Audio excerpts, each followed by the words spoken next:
Disclaimer: Tiff, N, the Punisher. The views and opinions expressed in this episode of Tiff and the Punisher are those of the hosts and guests solely and do not constitute legal advice, medical advice, or professional counsel of any kind. This content is produced for educational, informational, and advocacy purposes only. Viewers should consult their own licensed attorney for advice specific to their situation. Nothing in this video constitutes a threat, call to violence, harassment, intimidation, or any form of harm directed at any judge, prosecutor, police officer, CPS, DCS worker, government official, or private individual. We do not advocate, encourage, or condone violence, threats, or illegal acts of any kind. All commentary is protected political speech and criticism of government policy and practices under the First Amendment. Any references to public records, court filings, news reports, or personal experiences are presented as commentary and opinion. Names, case details, and events discussed are drawn from publicly available information or the speaker's own experiences. Viewer discretion is advised. Content may address sensitive topics, including child welfare, government overreach, and family separation. Copyright 2026, Tiff N, The Punisher. All rights reserved. Tonight, Tiff and the Punisher, Connie Reguli and her crew are live. Years exposing CPS corruption, fighting for parents, refusing to let the system bury families. We break the overreaches, the money trail, and the constitutional weapons you need now. No soft talk, no apologies, just truth and the fight. Tonight, 7:45 Eastern. YouTube Abolish CPS X Live. Do not miss it. Share it. Be there. Tiff and the Punisher. Your family is not for sale.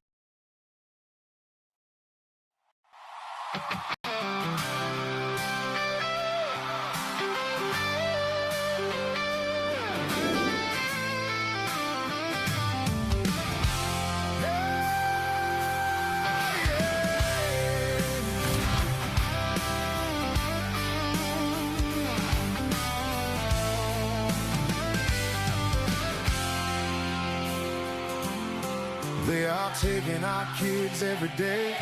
A child a minute, no one has a thing to say. For those who have been isolated, don't be worried, you have a voice today. So listen up everyone, here is the story. Child Protective Services is real. CPS is what they call it. They want our kids because it fills a lot of people's wallets. We all think it won't be us. We say when they come we will be so tough. It all sounds good when there's no one to take them. But when they come, your voice gets to breaking. Stay calm, step away. CPS ain't taking no one today. We are educated. Stay calm, step away. CPS, you need to leave. I know the tricks up your sleeves. You can't do what you're trying to do. We have done our homework. Don't do a damn thing without a warrant. You will no longer will steal our kids this way.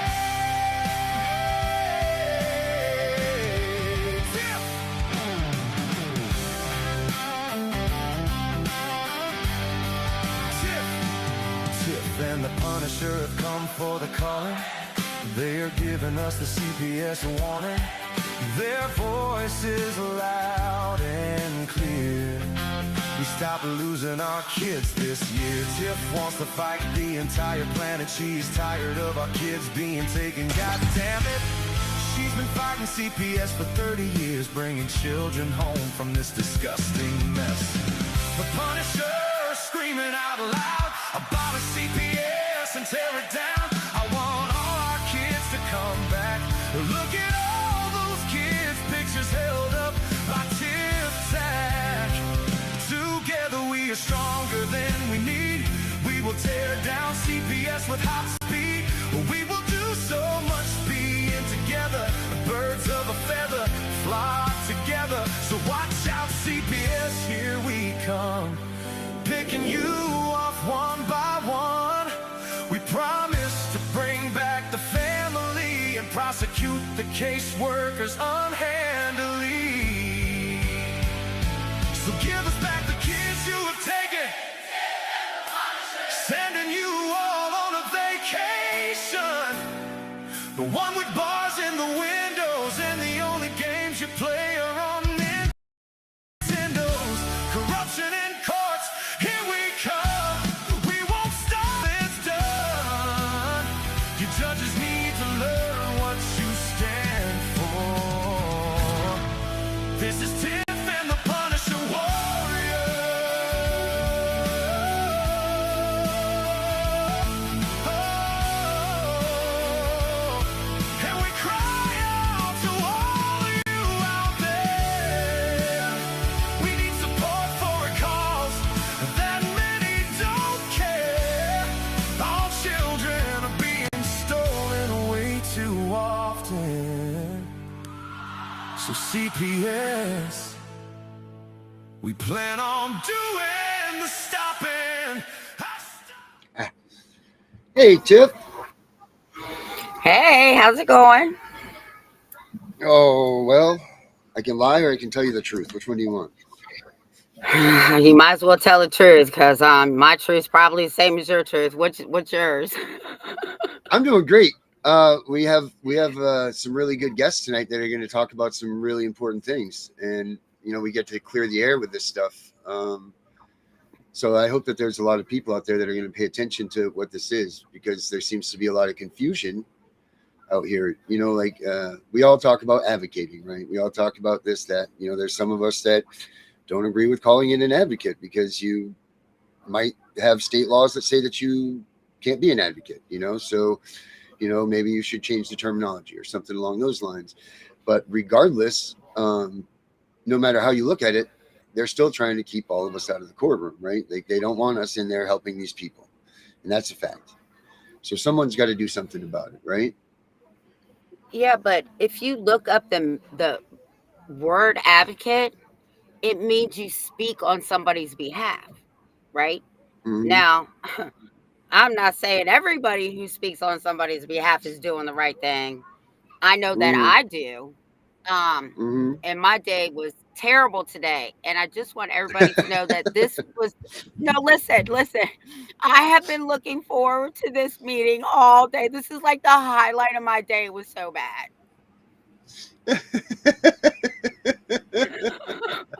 I'm so pitiful Oh, today. well, but we're here now, so that's all that matters. We made it. Yeah. And we made it with some things. So I'm glad that they brought this up, because we were talking about the roundtables and we were talking about being able to do something like these things, because it's important that we get the right information out. Because, the problem with Facebook and TikTok and Instagram and all of these things is everybody's allowed to be out there and be their own reporter. They're allowed to say whatever they want to say. There's no filter. There's no, you know what I'm saying? Like there's nothing that stops people from running their flaps, and the problem is that there's too many people out there that are doing damage that don't even realize that they're doing damage to this cause. There's too many people out there saying that they know so much and blah, blah, blah, and they don't know shit, and they're ruining everything. They're ruining, we hear about it all the time with Connie. People be like, well, Connie signed the asphalt, blah, blah, blah. Hey, you guys weren't there, back in 1990, whatever year it was, 5, 4, whatever, when there were 750,000 kids in foster care that needed homes to go to, when they were just piling up and stacking them into there. And the fastest way that they could get these kids somewhere was to incentivize these people to get kids into a home. So instead of throwing her name out there saying, oh, it's part of this and all that, learn the facts first, because you probably would have done the damn same. Do you want these kids sitting in a dumpster? No, you didn't want that. And this is the problem. But this is how I look at it too, right? I've heard the same thing about Connie, and I don't know Connie personally. I've talked to her when she's been on our show, but this is what I've always said, and I said it on our show before. Just because that happened, right? We know why it happened, but now she's trying to fix it. So what is the problem? Mm-hmm. Exactly. What is the And problem? she's got a hell of a crew that's behind her. I mean, we got Terry LaPointe, we got Charlene, we got Rachel, and all of them are here tonight. And they're here with a vengeance because there's people out there that are talking about this bill and talking about regulations and talking about this. So you know what? Let's bring them out here. Let's clear this air. Well, hold on a minute. I, I, Oh, oh, I just oh. have, that's okay. I just have something to say. Mm-hmm, Everybody's got so much to say about advocates. Well, I don't give a shit what they say about me because I have proven my record, right? But the mm-hmm, ones that are talking about these other advocates, pull up your record. I want to see how mm-hmm, many children you've gotten home because I've mm-hmm. gotten a lot. Right. Over Yeah. 37 That's. years, I've gotten a lot home, Mm-hmm, including 2 of my own, and they stole mm-hmm, my third one.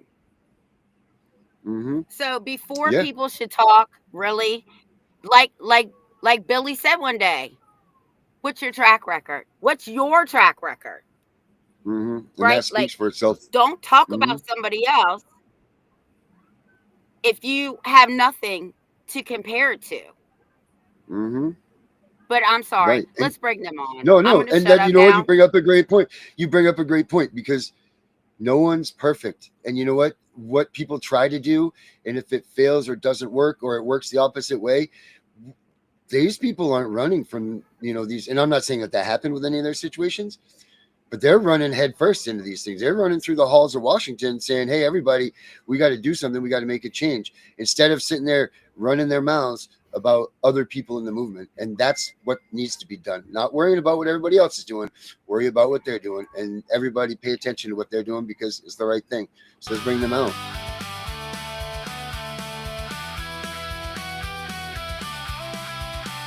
In the rolling hills of Tennessee, not so long ago, a firebrand lawyer rose to fight a shadow we now know. Yes. All right. Protective services loomed like This is the song that I made for Connie. through the land. Yeah. Snatching children from their homes with a cold and heavy hand. Yep. But That's Connie it. regularly stood tall, with the law held in her sights, a fearless guardian of the home, defender of the light. Yep. Hey, Connie regularly saving the family. Shout her name from Oh, I'm turning you down, Connie. Sorry. Not the song. There we go. All right. Perfect. All right, guys. How are we all doing? I know that we're short, Terry, but call in. Hey, Hey, hey, guys. did you send me that song? Because I want it. Yes, no, I didn't. Did I? I will do that. I will make sure. Let me put it on my list here. I will make sure that I send you that one. For sure. So Okay, what's so are up, we? ladies? Yeah, so we ready to have a nice little chat here? Because I want to get right down to business. Are we ready? Yeah.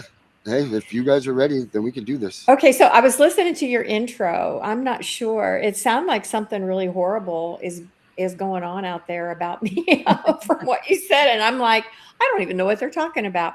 I want to spend a few minutes here because with all the work I do and everything with Family Forward on the live streams I do, the cases I've talked about, I very, very rarely talk about myself.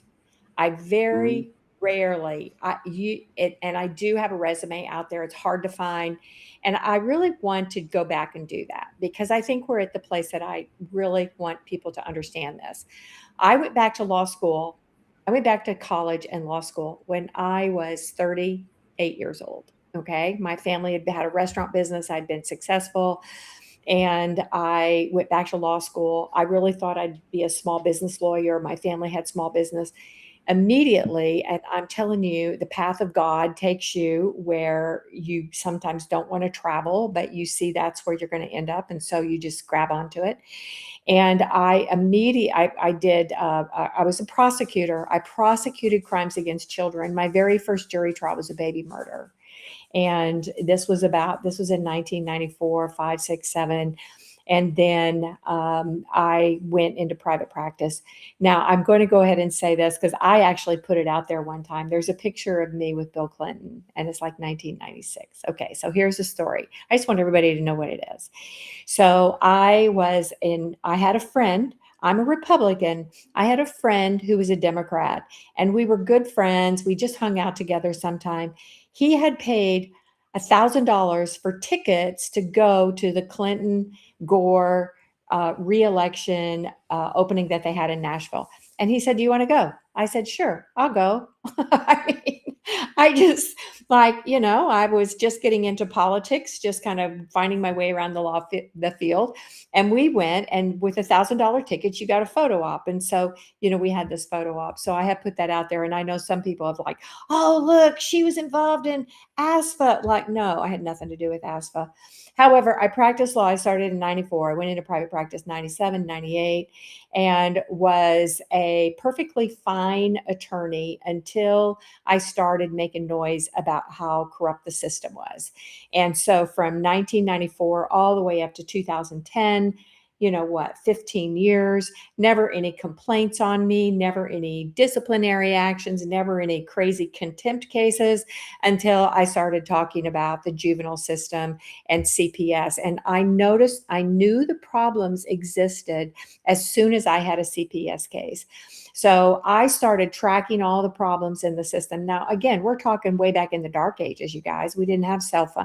I mean, I had a pager. Okay, I had a pager, and then we got the pager that they could actually send you a little message on, right? And before I ever had a cell phone, so we didn't have computers at our desk in the DA's office until the year I left, et cetera. So I just slowly, but immediately I was like already in the newspaper while I was a DA because I called out a judge. So I have been poking the bear since I got out of law school. Okay. And I tried to dodge the bullet of the retaliation, but ultimately they just decided they had to get rid of me.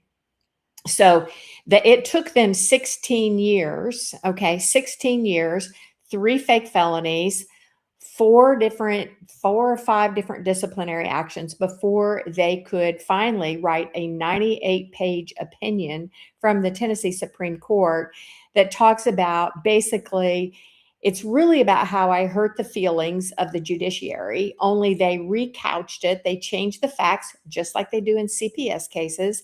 They changed all the facts to make it look like there were conflicts of interest. They were ignoring court orders. They don't talk about the facts that judges are doing secret court orders. They're sneaking off into different counties. They're forum shopping.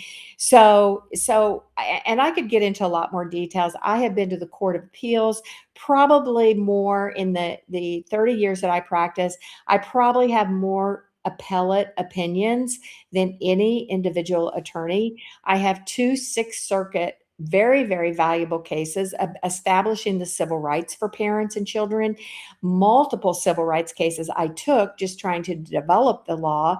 I've been in multiple forums, spoken, et cetera, gotten bills passed at the state level, and really put together the Million Parent March. And I know Charlene can probably remember that too. That's probably the first time we ever came across each other's path, like in 2014 or something, 2015. And that's when I developed the platform of the Family Forward Project. Still while I was practicing, still while I had lots of things on my plate. But that's when I really said, look, I need to, because I could already see the pattern. And so many things like, there's Terry. So we might want to let her speak a minute.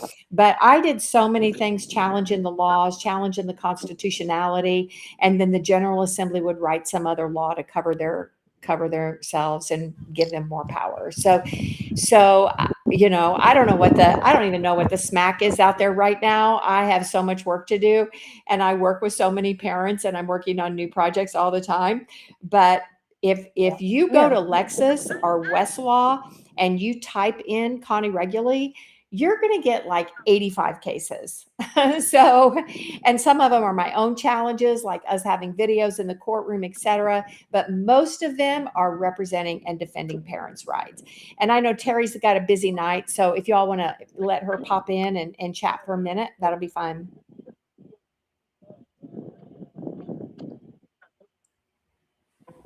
Oh, you're muted.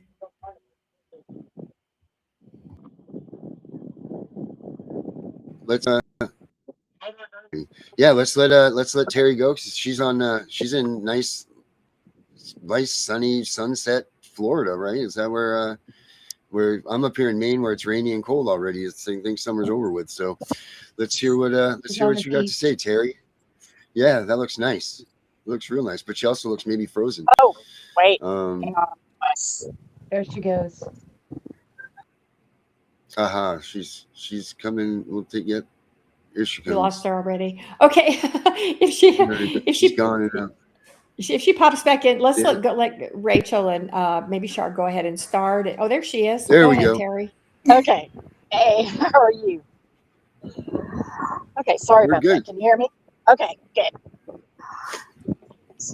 So we're talking about the Advocates for Families Act, that bill, and I think it's a great bill. Now, is it going to fix every problem that we have with foster care and the Child Protective Services? Of course not. But it is a very important step in the right direction. And it is something that the families that I talk to, and I've talked to from all over the country, would have told me that if they had had an advocate who was allowed to go to court with them and to be a part of their case, then that would have made all the difference in the world. And so we're not asking for a magic bullet. I mean, it's not a magic bullet, but it will help. Go ahead. Sorry.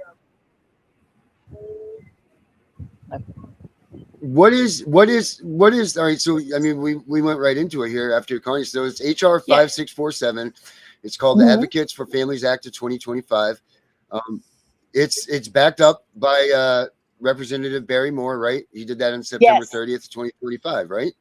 So this thing is real. It's legit. This isn't just somebody talking about absolutely. it. This thing's got teeth, and it's moving forward. And all of you guys had a piece of it, right? Yeah.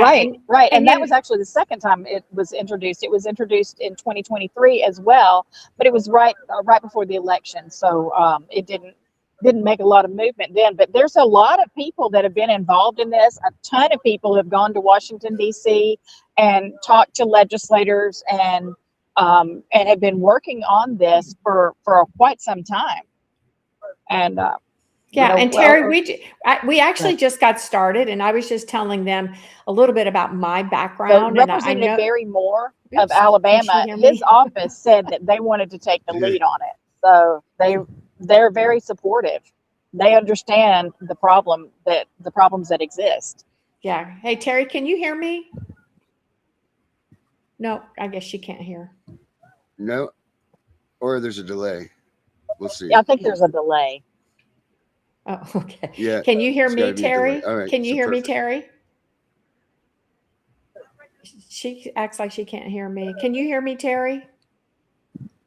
No. Okay. So ask her. No, I just saw some things recently saying that this bill is not legitimate, and that's crazy. It's one that's a citizen initiated bill that a group of citizens, families got together, and the people that you have on your show were definitely involved. All the people in here have been involved since the beginning, and we've been fighting on a lot of different fronts. And when we settled on this bill, it's like, okay, well, this is one thing that it's not going to turn the Titanic around, but it can nudge the problem to where families have some support, and they know they can hear from other people. They can have somebody there that can be on their court, on their side. And so Terry, yeah. Terry, can you give everybody a little bit about your background?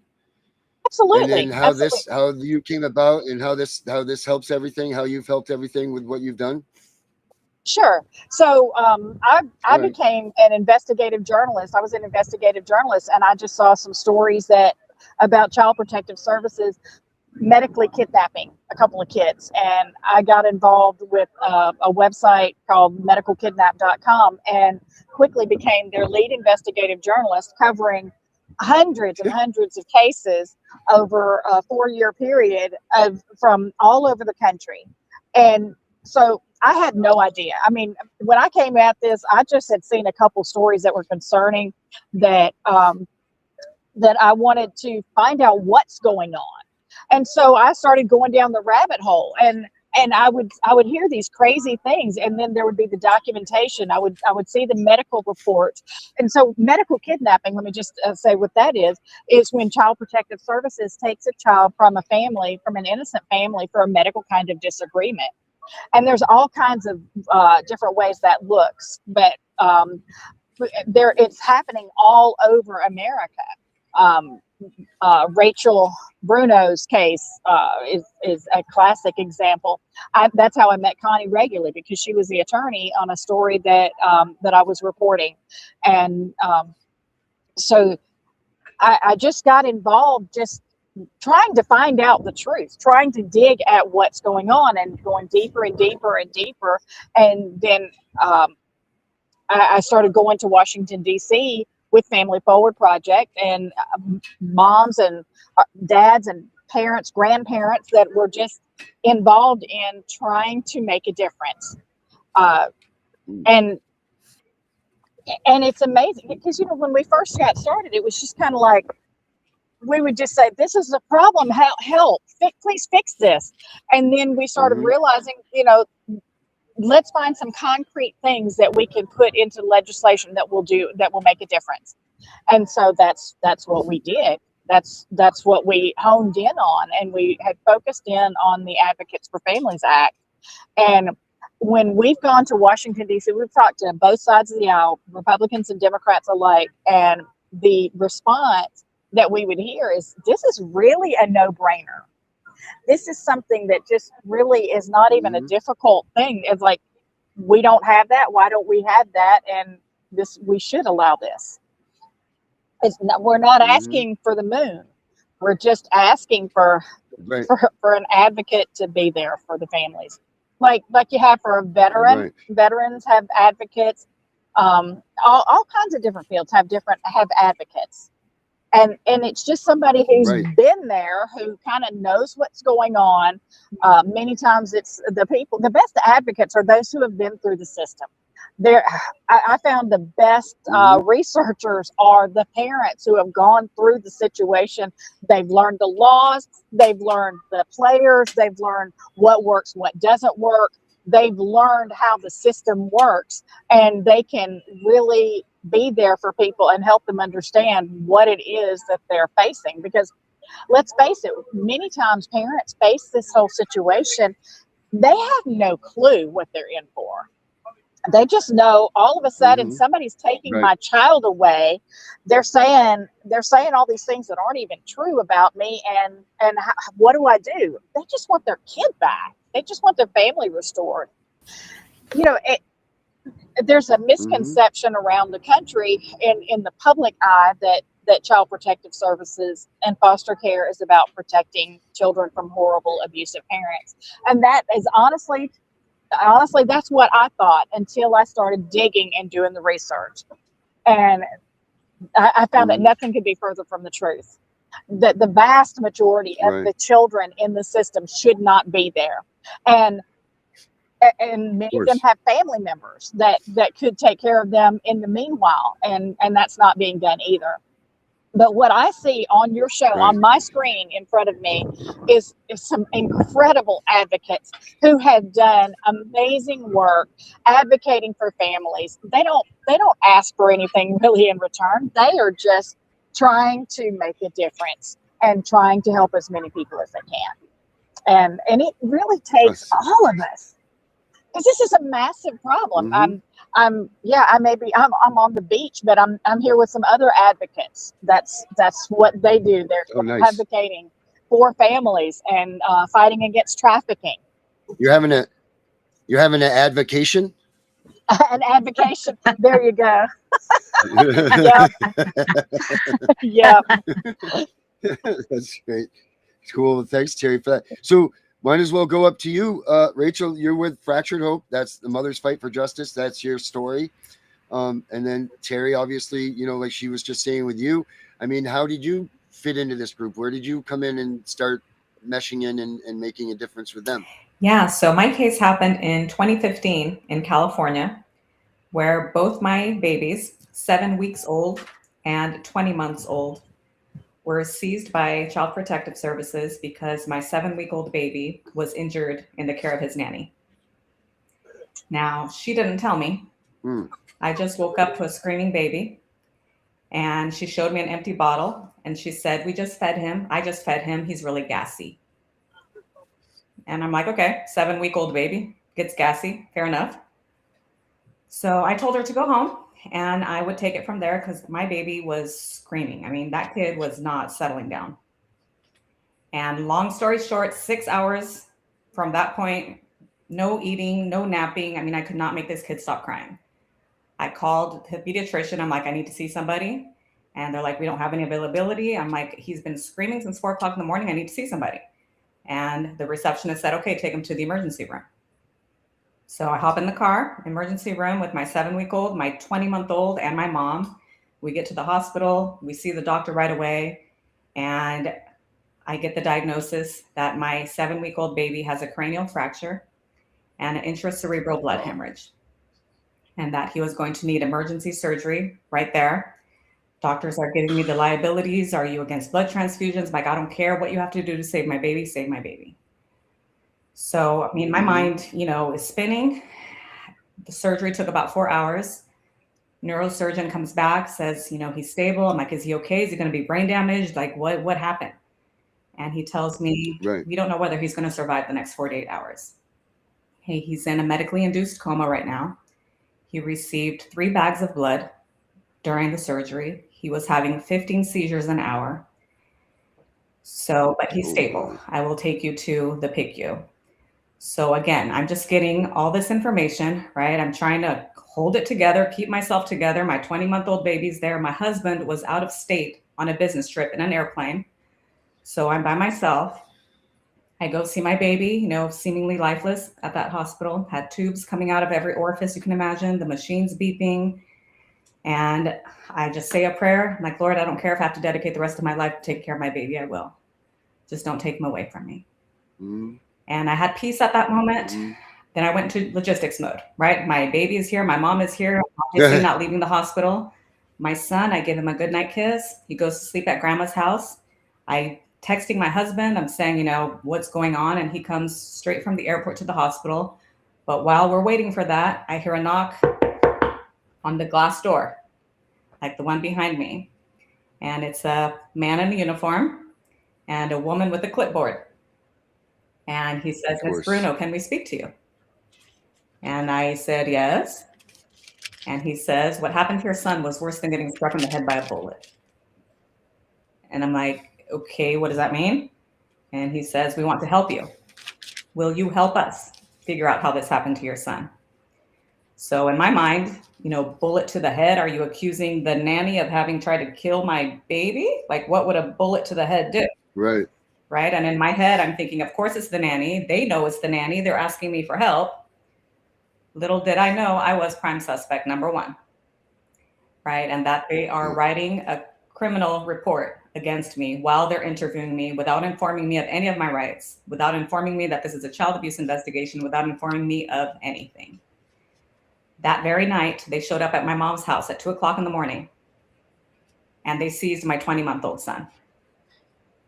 Okay, woke him up. My mom, you know, didn't know what the heck to do. They said, we're taking him. If you don't give him to us, you're going to get arrested. And there are 3 police cars, 3 officers standing right there. Nobody says anything. And my mom says, okay, if I go to jail, do I take him with me?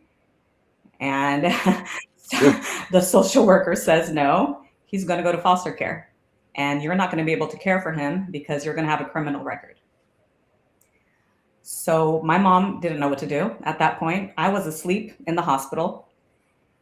She gives my 20-month-old son to the social worker, and they drive off in the middle of the night, not telling us where, what, who, what the hell is going on.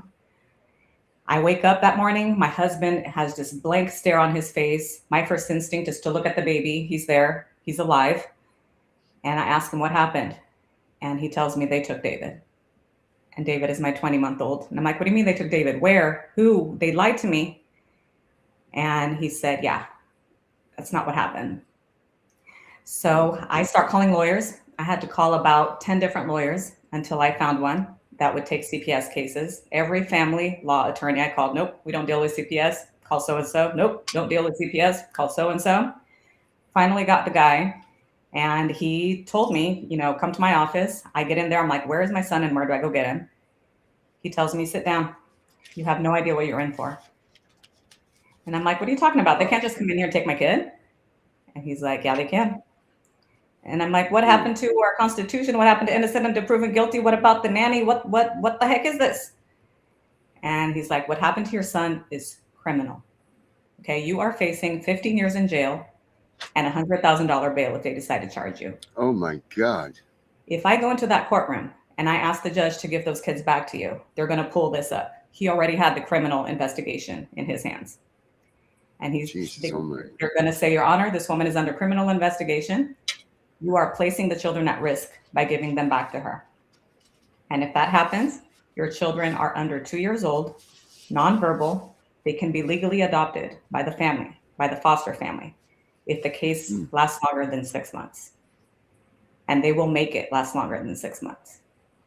Jesus. So I am just like, what is this? What country is this? Like Gestapo, Germany? What is this? Mm-hmm. And he said, your saving grace is that your husband was out of state when this happened. So legally speaking, he wasn't at the crime scene. Mm-hmm. We are going to ask the judge to give sole custody to your husband. And that way we don't even risk the children going into foster care. But if the judge grants that, they're going to kick you out of the house. So at that point, I'm like, what choice do I have? Right? Go into this courtroom and potentially lose my children forever to strangers. Or, play the game is basically what I had to do, was play their game. Mm-hmm. I'm like, do whatever you want to me, but leave my children alone. And at that 72-hour hearing, that's exactly what happened. I never got to say one word in that court. I was waiting for the judge, to ask me what happened. The nanny wasn't there. The detectives weren't there. The social workers weren't there. Nobody was there but me. Mm-hmm. And when I hear my name is Bruno, do you have any objections? I look at my lawyer. He's like, do you have any objections to the children being placed with their father? I said, no. Mr. Bruno, do you have any objections? He says, no. The judge looks at me. Okay, you have 24 hours to vacate your home. You are court ordered to take child abuse classes, parenting classes, individual counseling, and a caseworker will be calling you regarding visitation. Court is adjourned. So within 15 minutes, they took everything away from me. And this lasted for about 6 months. I had 7 hours a week of monitored visitation with both my babies. They never went after the nanny.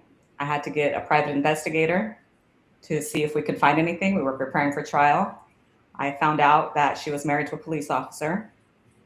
I found out that his brother was also a police officer in a neighboring county. And I was told by my private investigator that they weren't going to go after her. I took polygraphs, I took psychiatric evaluations, I jumped through all the hoops possible until they finally decided to close the case. To this day, I don't know why, because I was never allowed to speak in there. I was never allowed to go in there. I mean, my lawyer was the one going in and out. Mm-hmm. Thank God I could afford a lawyer. By the time this was all said and done, my husband and I were about $250,000 in debt. Okay, with the medical bills, with the services, with the lawyers, we lost our business. I mean, we lost everything. We were living off of credit cards at that point. And once the case was closed, I just had to fire up my butt. I'm like, I can't, I didn't witness all this to not do anything about it. Right. And when I was in that child abuse class, I saw everybody in there. There was about 30 of us in there. Nobody had intentionally abused their child. There were playground accidents, there were bathtub slippages, there were disgruntled exes. I mean, a million problems, child abuse not being one of them. And I started researching. I called a civil rights attorney. His name is Sean McMillan. He's based in California, and this is all he does is sue CPS. I presented my case to him. He took on my case. We sued them in federal court. We sued LA County, Orange County, the Children's Hospital, the Sheriff's Department, Social Services, and all the individuals associated with those agencies. We got discovery, we got the depositions, and we settled in December of 2018 for $1.49 million. So that is the gist Good for you. of everything. Like I said, I wrote the book. You know, there's the good, the bad, and the ugly in here. A lot more details in here. Can I ask you a question? How is your son doing today? He is absolutely perfect. By the grace of God, he is perfect. Yes. Good. Going into 6th grade and 8th grade. So when I started the civil suit in 2015, 2016 is when I reached out to Connie on Facebook. I saw her posting all the stuff on Facebook. And again, I joined the Family Forward Project, and I'm like, there's thousands of cases happening. I'm like, oh my gosh, like this is not a one-off thing. This is not, I had one bad apple in my case. I'm like, no, this is crazy. Right. And we're like, why? Right. Why? The whole thing failed you. Right. Right. And then we're like, follow the money. Always. When things don't make sense, follow the money. And it took me back. My case, when my son was seized at 2:00 in the morning, they took him to a county children's shelter where he stayed for 48 hours, no contact with anybody from the family. They eventually released him to my mom again. They seized him from my mom, and then they released him to my mom because she was a public school teacher. She was a mandated reporter. She was already fingerprinted. And before we even had a hearing, they asked my mom if she would adopt my 2 kids. Jesus. And my mom is like, no, we give them back to their mom to whom they belong. And the social worker says, well, we don't know what the judge is going to order. If the judge orders the removal of the children, will you adopt them? And my mom's like, okay, what happens if I don't? Is they're going to go to foster care. So my mom signs the adoption papers before any hearing, and she gets handed 2 checks, $680 each. You'll be receiving 680 checks a month per child. They qualify for WIC, they qualify for food stamps, they qualify for Medicaid, they have this. My mom's like, I don't want your money. And the social worker says, well, this is how we help the families. And my mom's like, can I save it for the lawyers? Yeah. And the social worker, like, I'll pretend I didn't hear that. So, I mean, it's just this money making scheme, right? And I knew I had to do something about it. So I got in touch with Connie. We started sharing stories, started brainstorming. After I settled my civil case, I was in California. I ended up moving to Tennessee, of all places, 10 minutes away from Connie. Yeah. That first DC trip, I think, that I went on was in 2021 or 2022, I'm not sure. And at that point, it was for the reauthorization of CAPTA, right? CAPTA was up for reauthorization. We're like, this is our chance, right? To get in there, to rewrite this, to talk about the funding, to do everything that we want to do. Like, we had this big dream, that everybody was going to jump on boat with us and rewrite this law. And after about a year of counting those hallways, we're like, not getting anywhere, right? Nobody wants to touch this because it's a monster and it's billions of dollars that go into the system. Nobody wants to touch it. So Connie and I started brainstorming. I'm like, what's the simplest thing? Like, what's the one thing that we can do? Right? Like, you and I, we do this, but again, like, they won't let us into the courtrooms. Like in California, I went to one of my friends' cases, one of the friends that I met in the child abuse case, and I got kicked out of the courtroom. Right? And I later learned through Miss Connie that it's because of this federal law in CAPTA that, says to protect the minor's privacy. And, we know what they're really protecting. But we're like, if we could get something federal that would let us just have access to the courtroom so that we could go in there with the parents, have access to the documents, have access to the files, have access to things that we can dissect all this stuff and help the parents, that would be amazing. Right? And again, go back to my case. If I had somebody at that hospital that night, right, when those police officers knocked on my door, if I had somebody there telling me, you don't have to speak to this police officer, You don't have to speak to the social worker. This is a child abuse investigation. Go get a lawyer, right? Or don't sign anything. Don't talk to the child abuse pediatrician. I mean, there's so many things that I could have done to have avoided all the trauma that they caused to my children and to my family. Hey, so Rachel, I want to do a little flashback Thursday here. My memory serves me correct. You and I met in the parking lot of the Williamson County. Didn't we meet down in that parking lot of the Williamson County meeting, right? The school board meeting? Right. And we couldn't get in because it was full. And Robbie Starbuck was out there in the parking lot. And I don't know. I think I like chatted with him and you said something to me. We literally met in the parking lot. Right. Yeah. And then we went to DC and I'm like, I'm sleeping with all these strangers and sharing a house with these people I've never met in my life. And we're going. Yes. Sharing beds with girls. Here's what about, well, hold on right here. I want to show you guys. Here's the book right here. You can get it on Amazon. This is it right here, right? Right there. That's it. That's her book. The link's right here in the chat, guys. So if you want to grab that, that's it. There's her book. That's that. So you should pull make up sure you Terry's. check it out and support her. Pull up Terry's book too. It's sure. Voices That Will Not Be Silenced by Terry LaPointe. Voices That Will Not Be Silenced. All right. While I'm looking for that, all right, Miss Shar, how about you and the Angel Advocacy Association? How did you guys get involved in this? Well, not only is she. How many years, Connie? I'm going to go all the way back to, I guess, when Facebook came out. Before that, we were out on AOL. Y'all remember that? AOL, right? Yeah. There was a Blue Soldiers group the out CD there. in the book. Yeah. We were over on MySpace too, and we're the OGs out here now. So we were doing some advocacy through like different groups, through AOL, and then Facebook opened up, and then it opened up with the live. Once that started is when all the voices started coming out, which there were back then, I'm going to say about a good 10 that started popping out everywhere. I happened to be one of them. Connie was one of them back then. And we started putting different podcasts together and different things and awareness. And then we had people that were actually, Brian Kittner, trying to get his son at the courthouse, was sitting out there in his chair. He was actually protesting. We had another one, Randy Davis. He was out there trying to get his daughter. So there's a lot of people that were out here at that point in time that were screaming, educating everyone too. Connie came out, started educating people. We had other people that were out here that were trying to educate with law and different techniques and tactics. I'm on the opposite side of this. I was a foster and adoptive parent, only for people that I knew in my family. But I saw the problems and the struggles they were going through during the way. And that would be that, let me give a little example.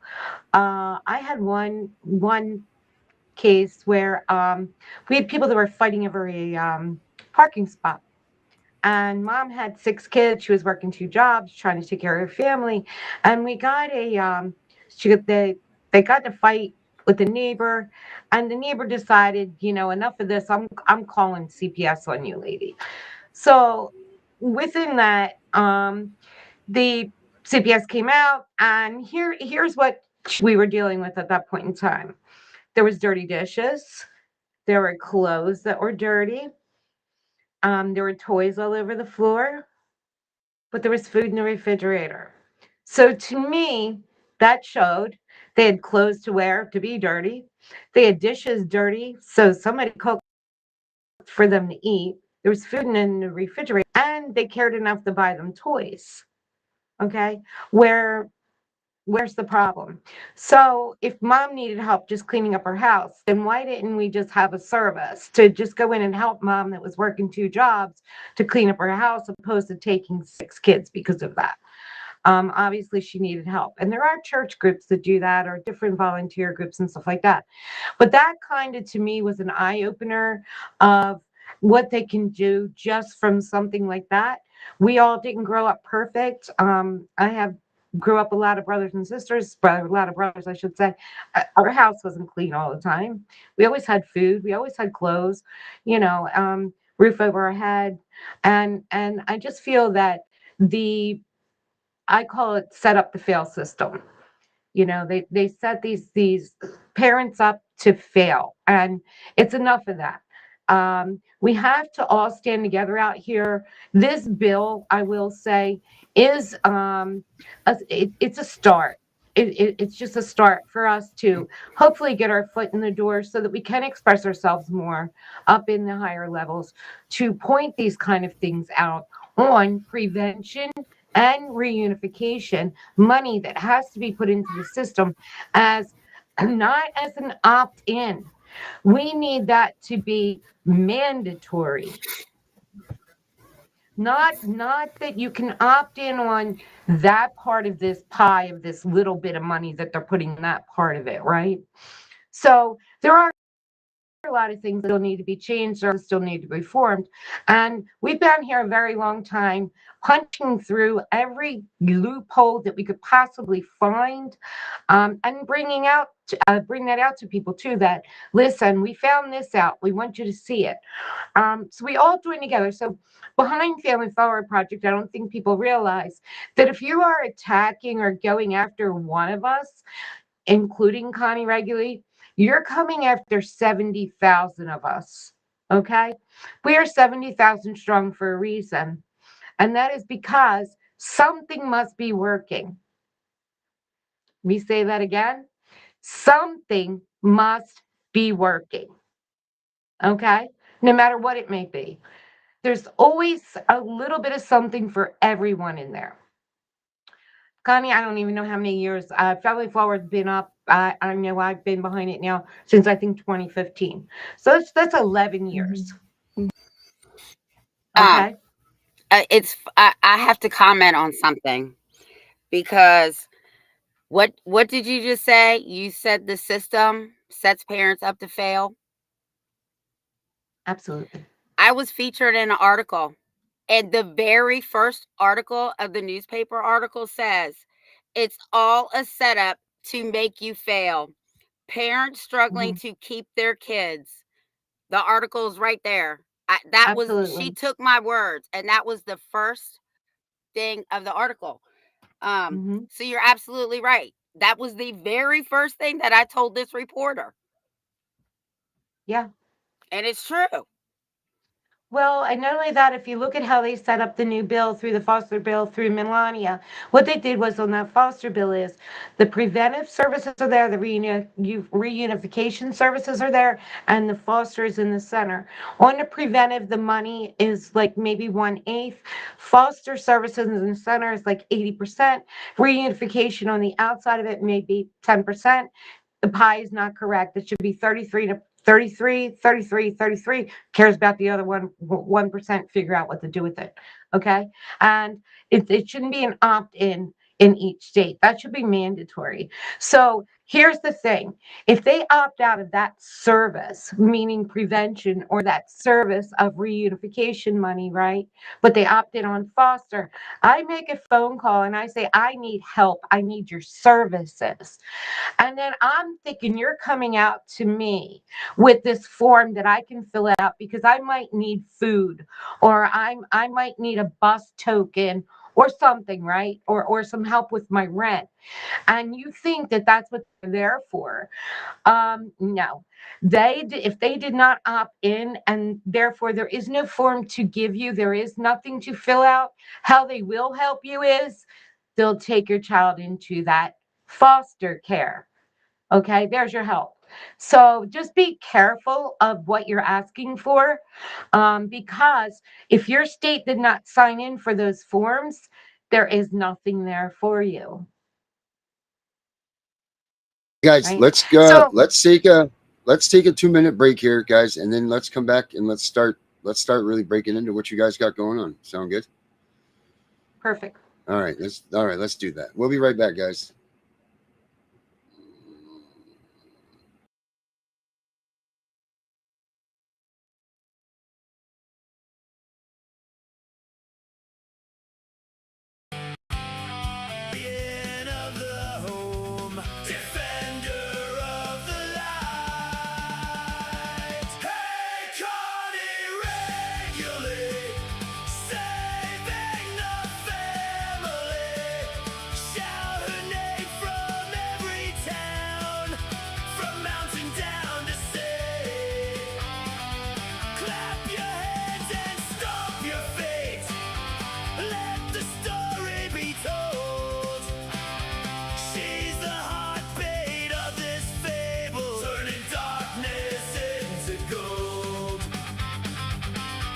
For 25 years and more, she rocked that courthouse floor,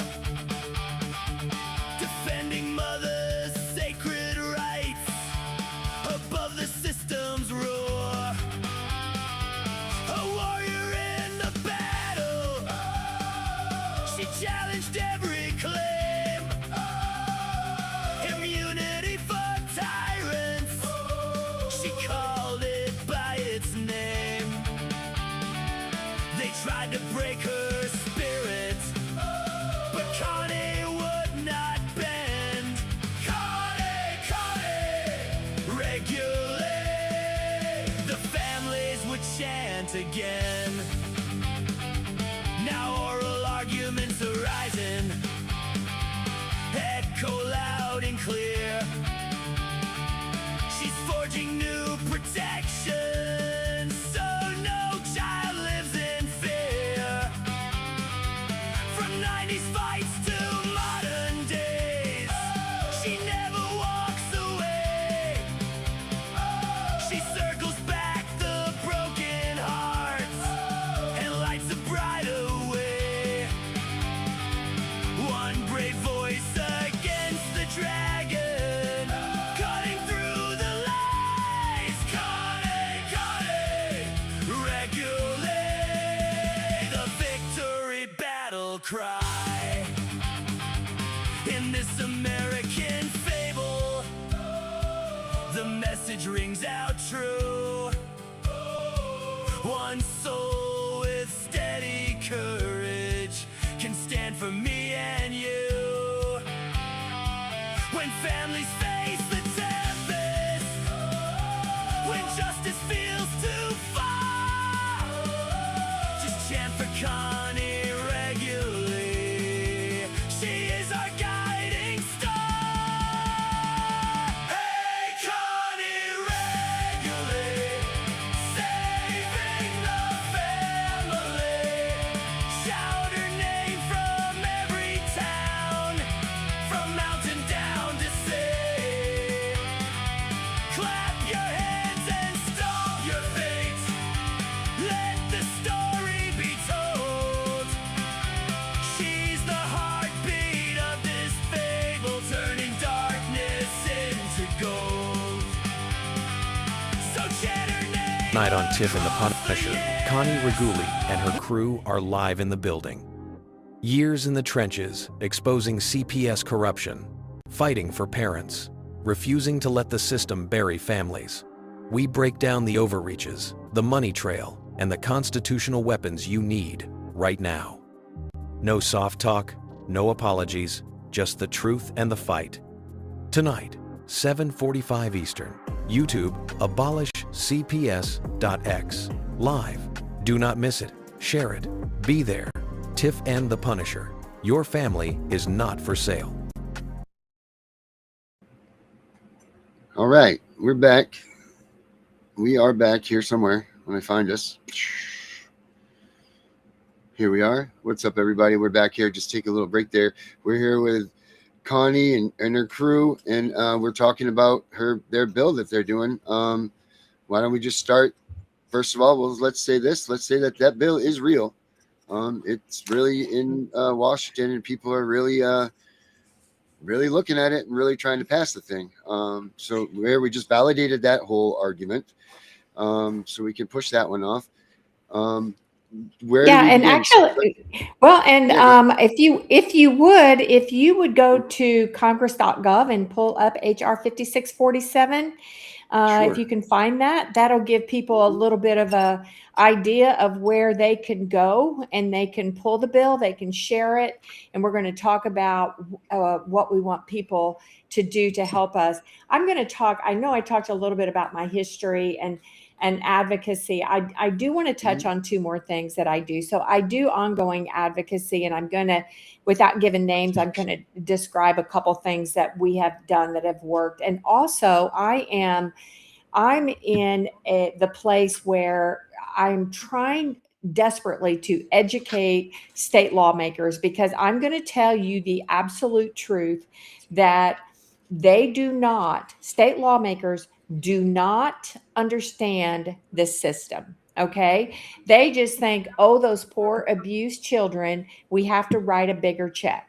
Okay. That's what they think. Mhm. So some of the things that I have done, which I always want to find source documents and get real numbers.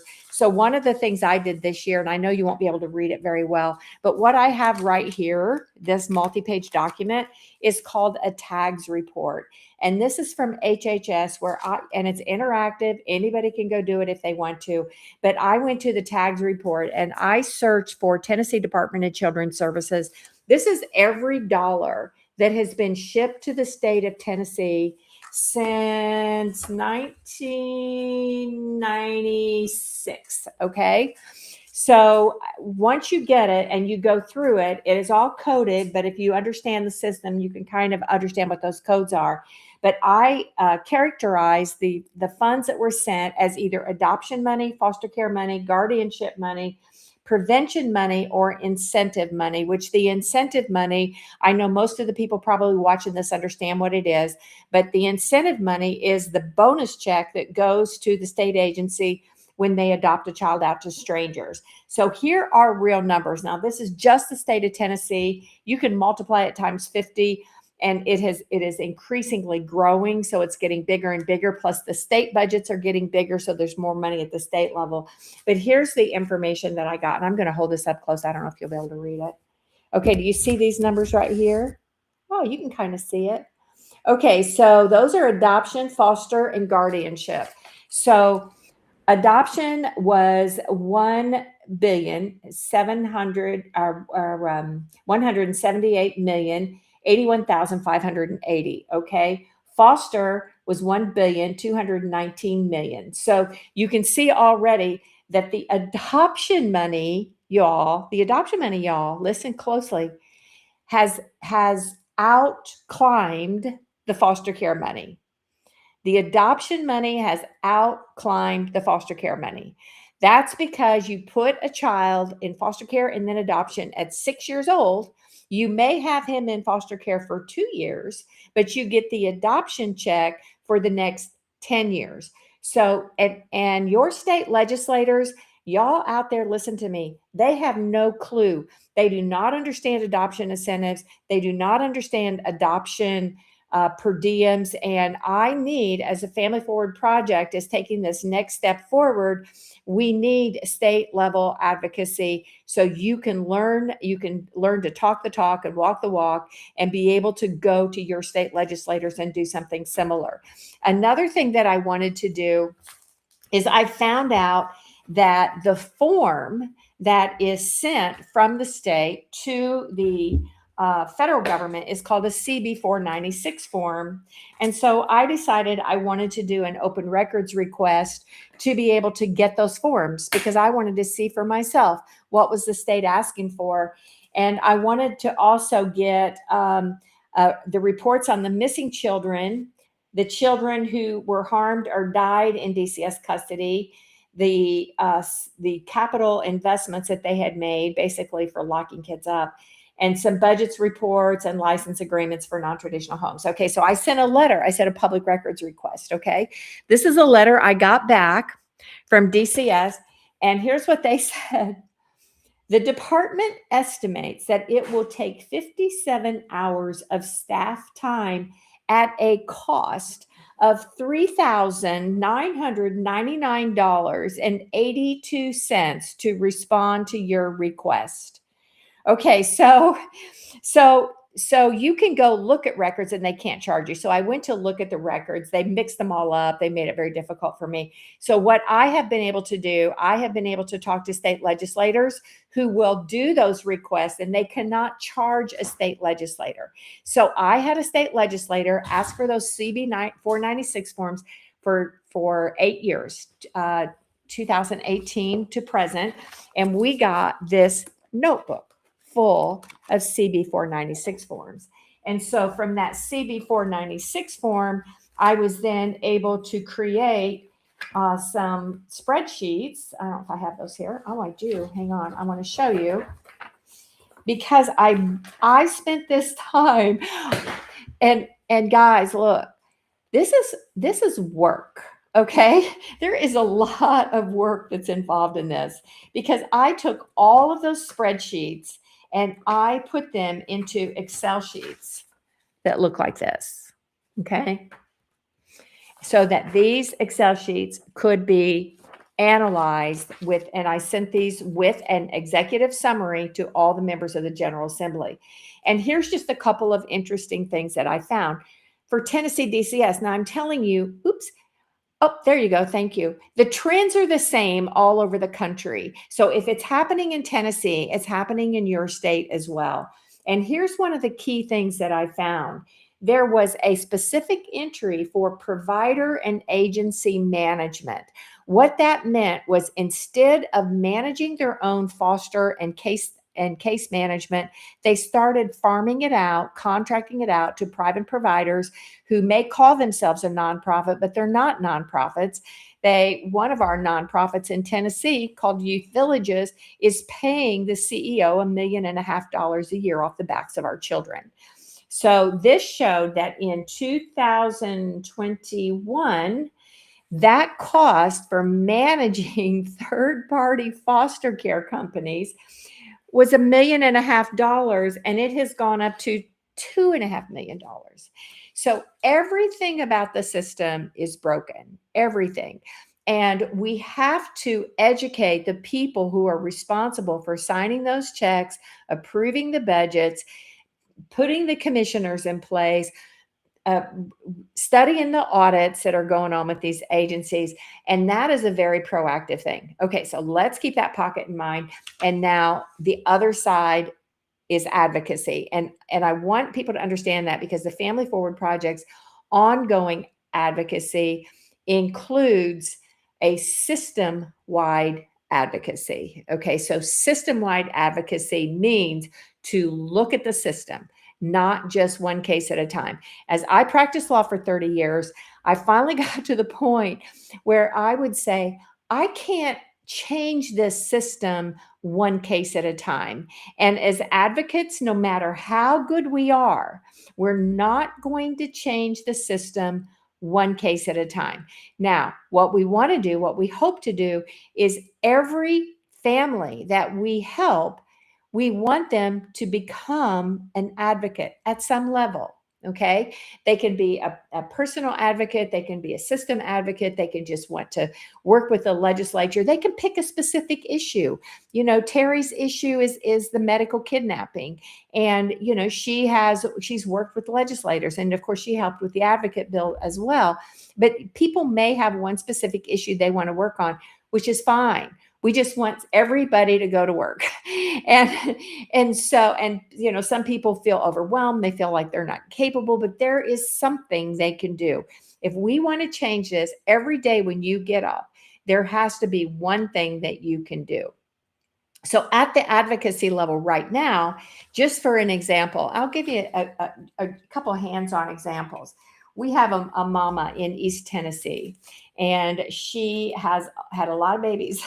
She had, I don't know, 8, 9, 10 babies. I don't even know how many, but she had everything was fine and dandy until one of her older children, he got in trouble. He got in trouble for something, and it had to do with his behavior, his conduct with other children. And he was wrong with some of the things he did, but he wasn't a axe murderer. Okay. I mean, he just had some antics that he pulled that were inappropriate. And they came and they took all her children. They took them all, and all the way down to like a 4-year-old. And the way they handled and treated these children is outrageous. And we're still fighting to get some of those back. But and we got some of the old, they actually didn't want the older ones. They gave the older ones back and kept the younger ones. Of course, we know why. But in the meantime, she had another baby. And of course, they came and called on her again. Well, me and another advocate in Tennessee, we said, look, you're not going to meet with DCS without an advocate. And for one of the meetings, we got on the phone with her while she went and had her interview and, allowed her to ask some questions. But what happened during that interview, after they asked her specifically about the allegations, they started asking her questions like, so how do you discipline your children? What do you feed your children? And I said, whoa, whoa, whoa, whoa, whoa, whoa, whoa, whoa, whoa. I said, we're here to talk about the allegations. These general questions are not necessary. None of the questions that you're asking have to do with specific harm or any allegations that there's immediate risk of harm. So she's answered the questions to the allegations. I think we're finished. I just told them that on the phone. And they're like, oh, okay. And they're like, well, we need to come to her home. So I was very lucky that one of my advocates here was able to go to her home when DCS came and was there, videotaped it, recorded it, whatever, and called me on the phone, during that process when they need to. We shut down that investigation quickly. Okay. We shut it down immediately. So that's an example. In Tennessee, when they have a child and family team meeting and administrative meeting, the parents are permitted to have a support person it doesn't have to be an attorney, but that support person, when I'm that support person, of course, I know the policies. And so if they go beyond, I make them sit down and tell me every person's name and the role that they're playing, because this is one of the simple things that parents don't think about when they have those meetings. They are so confused and they're so trying to figure out what's going on. And there may be 8 people from DCS in that meeting, even if it's on the phone or on a Zoom call, and they just spout out their names like that. Like they just go through it and I go, okay, wait a minute. Let's do this again. I'm writing this down. I want to know your name and I want to know your role and I want your email address. Okay. So I'm going to write this down. I'm going to convey this to the parent. And so she has access to that information. And oh, by the way, if she has a question about so-and-so, let's say, if she has a question about visitation or where the visitation will be or how it will be conducted, like, which one of you should she contact directly, right? I make them answer those questions so that there's no gaps in that. When they start talking about, oh, they need to do anger management class, they need to do a parenting class. My question to them is, when will you have that set up, right? Because if they take your kids, I'm going to be honest, my goal is to get your kid out of foster care. I want to get your kid out of being held hostage by the state. I'm not going to tell parents to thumb their nose and not do a stinking little, 6-hour parenting class or a little, even an A&D assessment. I do balk at the drug test now because these drug tests are fraudulent. These little urine tests that they're doing are giving false positives all the time. And we're getting false positives on meth, even on I don't even know how they're doing some of these tests, but we've even had false positives on hair follicle tests. So when we do, so that's advocacy, you guys. That's what advocacy is. And it's standing there and then after the meeting and then asking them, when are you going to send them a copy of this? And, when are you going to send this to the parents so that they can sit down and take a look at it? And these parenting plans, when you see them, they're screwy. they're this form. They have all this miscellaneous junk in it, right? And then talk to that parent and say, okay, let's go through it. Let's talk about what you need to do. Check, check, check. We're going to check those boxes as soon as we can. And here's how we're going to report it. And you're going to report it not only to the agency and to the person, you're going to report it to the court. And you're going to prepare a court report of your own that said, I was required to do this. I did this on such and such day, attached as a certificate, so that there's no question, because they want to put obstacles out there, and they freaking lie. They lie. Okay. So we as advocates want to close those gaps as to the lies that they can tell. And we want to make sure they have contact with their child. And, if it's visits, if it's phone calls, we want to make sure there is ongoing contact. So that's advocacy. And then, I'm going to say just a couple other things. I'll pass it back around. But 5647, when we put it together, and yeah, Rachel and I were brainstorming, like, what can we do? We, pushed out some ideas. We kept working with it. Once we kind of had our ideas in place, we had to turn over what we had to Barry Moore's office, who decided to take the lead on it. And then his office had to submit it to legal. Okay, they had to submit it to legal. So we did not write the final draft of the bill. And I want people to be extremely clear on that. We did not write the final draft. However, there were a couple things I asked for specifically, which they followed through with. Number one, I asked that it be under Title IV-B and not Title IV-E. So as I explained to Barry Moore's office, Title IV-E is centered on foster care. Title IV-B is focused on preservation and reunification. We don't want to be, and also, and Title IV-E and CAPTA are a little bit different, but CAPTA has expired. And so and it sort of encompasses the Title IV-E requirements. We didn't want to be tied into the foster care trap. So they did put it, and it basically says any state that takes Title IV-B money, every single state takes Title IV-B money, every single state. Every state takes Title IV-B money. It says, if you take our federal dollars under Title IV-B, you shall permit a family advocate to work with the family at all stages, the administrative, the pre-litigation, litigation, etc. You shall permit that they work with them at all stages. The family can reject it, but the family can pick it too. The legal department of Congress put in the clause that said the states have the right to create rules and regulations around family advocacy. Okay, so they do, right? Here's the problem. The federal government can tell the states, we're going to put strings on your money, but they have to permit the state to regulate the function of basically the agency. Okay, so the state has the authority to do that. Our goal, and we have already put that together, our goal is to draft those out ourselves. What does that look like? What are the requirements? What do we not want to happen here? And that's another reason why basically I'm using the disbarment as the next threshold, the next door to walk through to make a systemic change.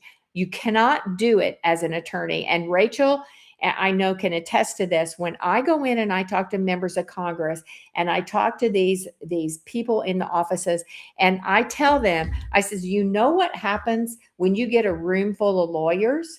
You know what every lawyer wants to do? They want to win. That's all. We don't care. That's what we're taught to do. We're taught to win. We're not taught to be compassionate and reunification. As a matter of fact, reunification would spoil our gig, right? Reunification spoils our gig. Ultimately, yeah, we want our clients to have their kids back. But, honestly, if they get their kids back in 3 days, I've lost, $10,000, $20,000, $30,000. I mean, that's the reality of it. And so the legal system itself cannot make the necessary changes. So that is why we have the advocacy bill. We had it introduced it was actually 2024. And then it was too close to the 2024 election. We did not get it through. We got it reintroduced in 2025. And if people don't understand this, Congress works in 2-year cycles. If you don't get it passed in a 2-year cycle, you have to reintroduce it. So here we are. We have midterms. We have a big fight in Congress anyway. But I don't know. We can still make phone calls. We can still talk to them. We are also working on collaborating with other basic nonprofit people who are sort of working in the same field. Everybody's kind of working it a different way. But I think if we collaborate, because the problem we have is there are huge national organizations like the National Association of Social Workers who, again, they don't want us spoiling their gig, right? And if we are rehabilitating families in opposition to their goal to remove children and adopt them out, they're going to fight our bill, and they're going to say, we're not whatever they're going to say. They're going to try to kill it.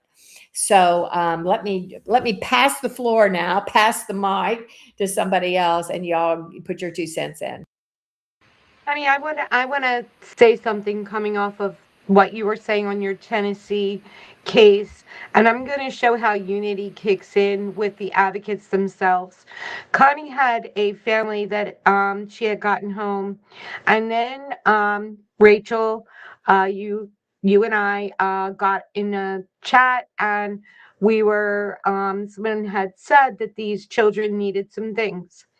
So Rachel had set up her little giver of light, and we put together a list with the mom, and to make sure that the things that the mom put on the list that we put out for whoever could help us to help. And this is reunification, people. This is what we're talking about. Reunification money, right? When they bring these kids home, they're bringing them home with nothing. Okay? Some, I'm going to say some, okay?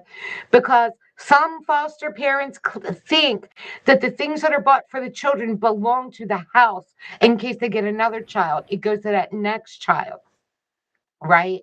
So and I've seen that happen plenty of times.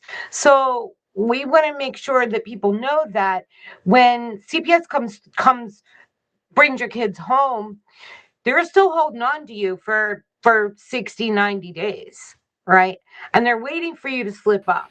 They're waiting for you to need something from them, right? So, and I will say this, most of the people that I help get their children home, I make sure they don't need, okay? I hold the receipts. If CPS wants to tell me that family doesn't have that, send them to me, please, okay? Because we probably had an Amazon list somewhere that people from all over helped us out with. Most of it's from ourselves, and that we took care of that need. No need to be here anymore. But why should we have to do that? Where's the reunification check that the parents should get? When they take the children, the foster parents get emergency money for child needs. Now, mom and dad were stripped and taken down to nothing during all these processes. Most of them went bankrupt along the way. Where is the reunification check going through that door for whatever they may need? There isn't any, right? Yeah. And I'll say this is another reason why we put it through Title 4B. So Title 4B is grant authorized money, and they reauthorized Title 4B on some very specific issues. But although I have some opportunities to raise some money, I'm probably going to work on. But once we have our established advocacy program, then we can apply for Title 4B grant money to be able to ask for some of those specific things. For instance, right now there is and what did they call it? Shar, I think you sent it to me, prevention acceleration funds or some grants. Mm-hmm. So they had a special grant. It was like $7.5 million for prevention acceleration. Now, unfortunately, and this is a hurdle we will have to overcome, those grants had to be filed through the state agency. So that is a big hurdle. We will have to overcome that, and we'll have to figure out how to do that. But yeah, so my organization, Connie, does the before, the during, and the after. Right? We get referred like families that are on the brink of having CPS being called because the family doesn't have running water. Right? And the teacher at the school will come and confront the parent. The parent, we've paid water bills. We have installed air conditioning units. We have paid for registration for car. We have paid for gas cards, like stupid things, but will make all the difference for those families. Rach, where did you get that money to do that? Can you explain how that money, what money are you using to do that? Did you get that from the government? Nope, this is through my organization, my nonprofit. Right, it's called Giver of Light. It's a 501c3, and I have created what I call the Beloved Fund, which is basically $10 a month. I ask donors to give me $10 a month, and those $10 a month go into this pool of this fund. And whenever I have a family that has an immediate need, like an air conditioning unit, like a water bill paid, like a car being fixed, like a mom coming back with their kids and having no beds, having no sheets, having nothing, that is what that fund covers. And again, talking about cooperation, about different things. I mean, I had somebody call me live from the hospital in another state, not in Tennessee, in Colorado, and they're like, the police are here. They're threatening to take the kids. What do I do? Right? And I'm like, it's a real episode of Cops, right? And I'm like, you shut up, right? Don't say anything right now. Tell me what's going on. And then I call Connie. I'm like, okay, this is what's going on. What can they do? Connie says, do this. Okay, I call them back, do this. Then I call another organization that has lawyers in Colorado. Okay, can you help this? Can you do this? So it's all about the networking, the collaboration. No egos involved here. We don't care who gets the credit. We want the family. That's right. That's the difference with this group, is that they all stick together. Well, we all do. Whatever one needs or whatever, if somebody's stressed out or something's going down, somebody else picks up the pieces and just carries it on. You'll see that everybody's networking in all different ways, but everybody's still supporting everybody. And that's the difference. That's why we say it's a family forward project, right? We're not out here, I, me. There is no such thing. There is none. We're talking about, isn't that supposed to be what Title IV money is for when CPS comes? Aren't they supposed to pay for these things if they say that you don't have water, or if they want you to fix something? Aren't CPS supposed to take care of that themselves? No, that's what I was just saying. I just explained that to you. They have to opt in for those forms and services. No, but what I'm saying is Title IV is based on that. That's supposed to be the idea behind Title IV. That's what the money's supposed to be there for. If the state opts in to do it, they have the option not to. Well, so the Family First Preservation and Services Act passed in February 2018. First of all, got pushed back 4 years to October 2022 was the last year. So when they passed it in February 2018, the states were supposed to have a plan for preservation by October 2018. They got them to roll it all the way to October 2022, which they had to do a preservation plan. So they do have and there's actually a website. It's called the Family First Tracker or something like that. I don't know. Somebody put it together. I don't know if it's totally up to date, but some of the states enacted laws. Tennessee did not. I tried to get Tennessee to enact a law. They wouldn't do it. Some of them have policies. Some of them just have a little brochure basically. So, and most families don't know about it. So if the family doesn't know about it, the family doesn't know how to specifically ask. And that's another reason for advocacy, because we can say, okay, look, we want new mattresses for the kids. Like, you have access to funds for new mattresses for the kids. Can you bring those out next Tuesday? Right. We want to do that. We want if there's a medical need. I mean, most of the children in Tennessee can go on TennCare, but not everybody knows it. So, we need to make sure we have proper medical services, et cetera, in place. So, a family advocate can do that. Here's a couple other things a family advocate can do. One of them is ADA, which is the Americans with Disabilities Act. So under the ADA, you are a person, the state has to comply with ADA, and they're entitled to reasonable accommodations. And ADA stands for Americans with Disabilities. And some people say, well, I don't have a disability. Well, here's the thing. If you're involved in a CPS case and they ask you to do a mental health evaluation, you are being treated as though you have a mental disability. And if you're being treated as though, or regarded as having have a mental disability, then you qualify for some of those reasonable accommodation systems. There was a great Department of Justice and HHS letter that was sent out in 2015 called the Sarah Gordon case, which was then followed up by technical guidance, which said that in a child welfare case, the ADA applies. And if a parent does have a disability, such as low IQ functioning or a child with high needs, etc., that having a family member who will help them with their child is a reasonable accommodation to be able to meet the requirements of the state. So that is another area, for instance, for advocacy. So, and of course, with some of our other people that we've talked to, education is another one, right? Like if they're taking kids in Tennessee for freaking truancy, and they're taking the whole family. Like they don't just take the truant kid, they take like all the kids for truancy. So understanding how to overcome that. There's a few other problems in Tennessee I'm very disturbed about. I have now recently found out that when a child goes missing from DCS that's in foster care, they never put them on an Amber Alert. Yeah, and they just barely put him on the missing. I forced them to put a child on the missing child's page recently, but parents don't know that if they have a child in foster care and their child runs away, sometimes DCS does not even tell them. They don't even know. So being able to be able to demand, like, look, we want a welfare report on this child like weekly, right? Which also helps, keep the child tuned in. So yes, somebody, Henry, up there posted ADA. So thank you, Henry, for that.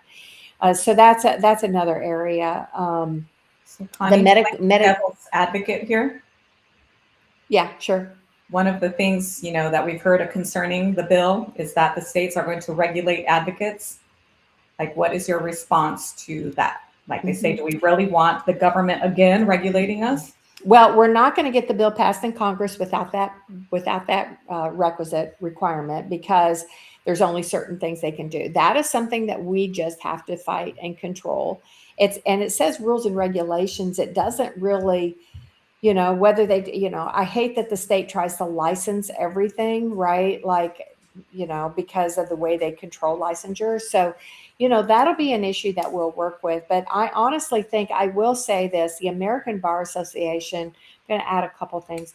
The American Bar Association created the parent representation subsection in 2017. And I went in 2019, I went to Virginia. We had about 600 attorneys there from across the country. And they just started having that chatter about basically multidisciplinary or peer support work to work with them. And they started having that and just barely in 2019. The last one I went to was in 2023 or 4, maybe 24. And it is all over the place. Okay. So it's all over the place with the ABA that attorneys cannot do it all. They need peer advocates. They need people to work with them. And a couple states have recognized that. North Carolina has an advocate program that is, which is a fairly good sample, which I will probably pull up and use. Florida has one. But it is not a legal representation. Right. A role. So, and, with full disclaimer, it will never be a legal representation role. But, there are also basically in this world, there are things like litigation support organizations, right? And those litigation support organizations, the work that they do, or it's like a veterans advocate, right? Or an educational advocate. It's like a peer support advocate is a person who just has knowledge of that process and can do that support. So I'm sure we'll have some obstacles that we have to overcome with that, you know. Yeah. We can't leave it just like total loosey-goosey, right? I mean, there needs to be some guidance. Yes, Henry, I am very well aware of Tennessee v. Lane. I have used Tennessee v. Lane, and I am in Tennessee. So thank you for that. And I have, I actually have, we do have created the Family Forward, and it's just a form. I have hundreds of forms that I am using and modifying for people to use, but one of them is ADA. And I have a Family Forward project, has an all states ADA form, and it has 3 different sections to it. It has the motion for an ADA advocate. It has a proposed order for an ADA advocate, and it has the formal request that you have to submit for reasonable accommodations and an ADA advocate. So, you know, those are the kinds of things that we will, you know, begin to build and push out there even more. So, and what does an ADA advocate do? So that's going to vary too, right? ADA advocates are not required to be licensed either. So can an ADA advocate be in the courtroom with them? You know, there are some things that say, yes, they can, that they can even sit beside them at the table, because it depends on what that claimed disability is and what accommodations they ask for. Mm-hmm. Very good. That clears it up. So, and you know, also another area with the medical kidnap is and you know, like Rachel has kind of talked about, when they show up at the hospital or the emergency room. And right now in Tennessee, if a child goes to the emergency room, they are required to call DCS. They are absolutely required. And they even have a form there. They have a form, because I had a parent call me on this. They have a form in the emergency room that they give to the parent and says, this form, you can consent to me calling DCS with this form. But if you deny it, I'm still going to call them. I'm just going to give you the opportunity to consent, which I think is very weird, which is probably, you would think, has some HIPAA thing involved, right? Like, you know, because can they really, although they can call. The child abuse pediatrician doesn't identify themselves, right? Like there are no HIPAA. Like this doctor came to my bedside telling me that she was the pediatrician on call. Right. But she was actually the child abuse pediatrician that was going to write the court report. Yeah. And in the court report, she says that my son's injury had to have occurred between this time and this time, and that I was not emotional enough, that I was not exhibiting the normal behaviors of a grieving mother, like just doing all this psychoanalysis on me, right, without informing me anything. And it wasn't until I saw my lawyer that one of the first questions he asked, please tell me you didn't speak to Dr. Wong. Oh, wow. Yeah. And I said, I did. And he's like, do not speak to that woman. She is the devil. I'm like, okay, like, what am I supposed to do? When she comes by and she starts asking me stuff, he's like, you just nod your head. You don't say anything. You don't have any questions for her. Just be quiet. Yeah. Like, okay. Yeah. And I see Henry over here is popping some great notes in the chat over here. And he's right. Everything you see there is correct about the effective communication, et cetera. Henry's our ADA guy. He has a show on Saturday nights that everybody should check out. He's been out because he's been doing his own thing, but yeah, Henry's a machine when it comes to the ADA stuff. Like, he's a good guy to know, and he's like literally a machine. He can go on for hours. Well, and I'll tell you, the state does not have immunity under ADA, but only if it's a constitutional, only if they violate your constitutional rights. So, you know, access to the courts, access to parenting, et cetera. So it seems like ADA, as powerful as it's supposed to be, doesn't get that power to get you into when you're in the courts. Like, they're not paying attention if you're claiming ADA violations or anything. They're just kind of brushing them off. Well, here's what like the biggest thing, like Henry's thing is like the I just had it in my head, the responsible employee, the designated responsible employee. Like, no one even knows who that is. Right. And that's a big deal. That should stop everything. But people are just flying right over that like it's not a thing. Right. That's right. And that's the thing. People don't know they have ADA rights, right? And that's part of the problem with ADA. There's no affirmative duty on the part of the state to inform a person that there is ADA. So there's not an affirmative, although they will tell you right away, oh, we're going to tell you about TPR because we're going to terminate your rights. Right. So they do warn them about TPR, but they don't talk about ADA. And again, that's why an advocate is important, to be able to recognize those kind of gaps. But even like in medical kidnapping, and, I have done a couple of very critical medical kidnap cases. And in one case, I put on 8 hours, I think, of medical testimony on a fractured rib case. And in addition to that 8 hours, I had 2 different experts. Both of those experts, I spent about 3.5 hours on the phone with each one of them separately, getting myself educated on what I would be looking for, what kind of questions I would be asking them.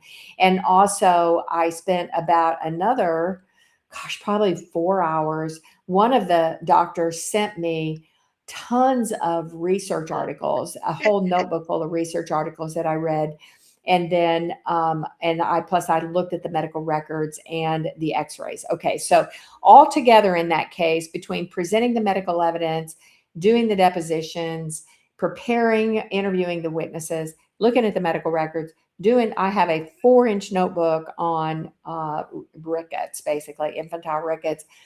And altogether, I would say on that alone, I spent at least 20 hours, if not 25 hours. Now, there are not attorneys who are going to spend 25 hours studying that issue, studying that medical issue, and finding a proper expert, and then preparing that expert, and then getting the questions kind of aligned for that expert. And also, in addition to that, what I also did was I took the Vanderbilt deposition and I reviewed it, because they had done the deposition before I got in the case. So I reviewed it, so I was prepared to attack it. And I have read multiple medical depositions related to medical kidnapping issues. So again, an advocate, now that's kind of a special area, just like the ADA is sort of a special area, really looking at the medical issues. So you have general advocacy that just understands what we've talked about already, like the child and family team meetings, what to do when they show up at your door, how to get your parent plan done so you can get your kids back, how to make a court report. Those are all general issues. And then there are specialized topics that advocates can be sort of specialized and trained in. And that's why it's important to have a network of advocates, just like Rachel said, like there's times that she calls me and she's like, okay, what do you think about this? Which direction should I send them? So, and I'm quite, able to do that. So, the thing with medical, then, to have somebody be able to specialize in that medical area. So that, because these court appointed attorneys, they're, what? I would like to point something out about everybody that's up here too, is that can you hear me? I would like to point that everybody here on this panel tonight also, we also do weekly things. We do Zooms. We do different things with different advocacy groups. We sit in on meetings with MAHA. I know I do, and Connie has too, I'm sure, with MAHA Institute, MAHA Media. I also sit in with the ABA against TPR.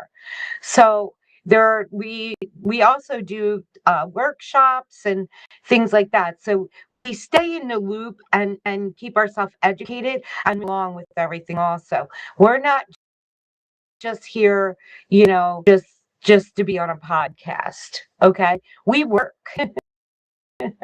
we are, how can I put it? Our paperwork going doesn't stop. Yeah.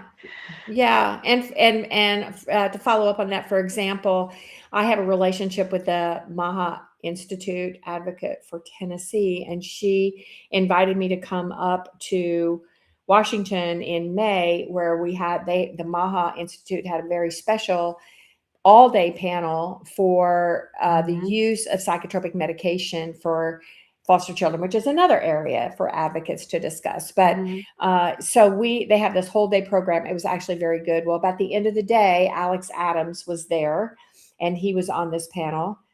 And, you know, I'm going to say this belovedly. I think Alex Adams is a robot because I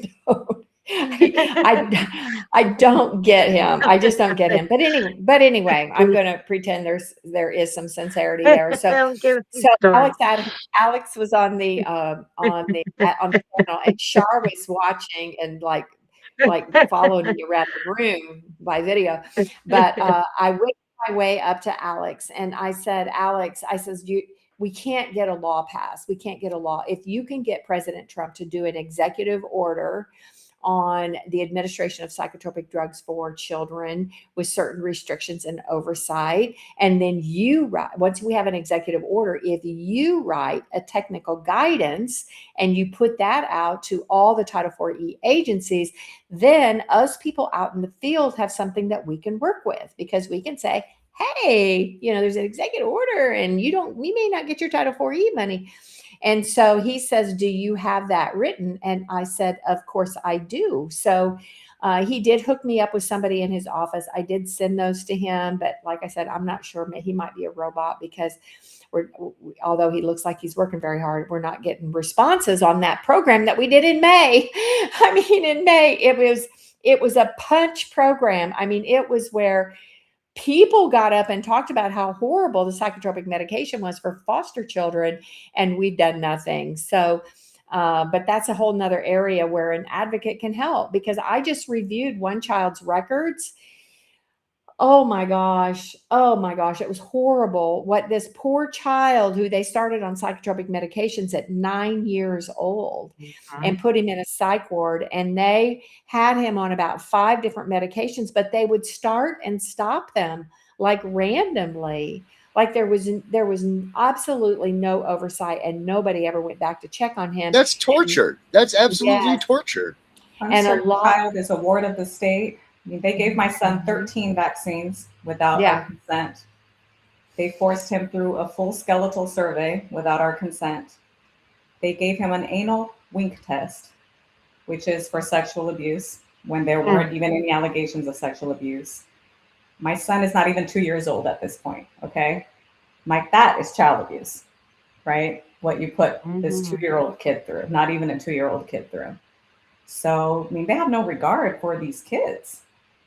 Right? Once they're in custody, you know, they could do whatever the heck they want to them. Well, that's why we're all here. Yeah.